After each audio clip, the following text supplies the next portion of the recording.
Did you know that white, green, oolong, and black teas all come from the same plant?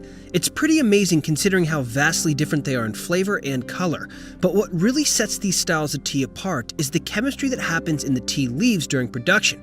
If you line these four types of tea up, there's more than just a gradient of color, it's a gradient of chemistry too. Couple things worth considering. Hot water extracts more from the tea, including the bitter catechins that might overpower the more sweet and savory flavors of the green tea. If you brew a tea too hot, it will become bitter. If you brew it too cold, it will take a longer time to extract a good amount of flavor from the tea. Make sure the process of oxidation doesn't complete. Like with black tea, the leaves are then steamed or fire roasted just like during the early steps of green tea production. Oolong is the best of both worlds, so if you can't decide between black or green, this one is for you.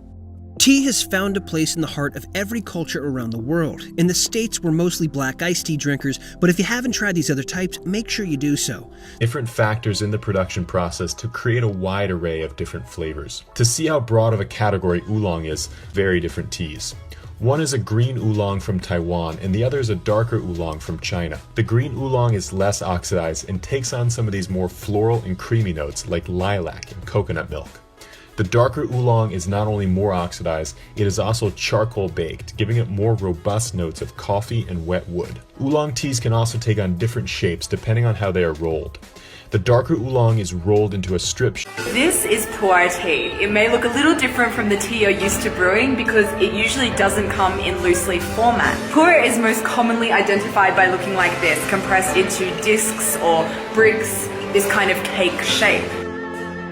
Traditionally, this was because by compressing the tea, it made it easier to transport and store. So when you're faced with a tea that looks like this, you might be asking yourself, how do I turn this into a beverage? So you're going to need a tool that looks like this. It's going to help you get in there and break off bits of the compressed tea. After that, add some water and you're good to go.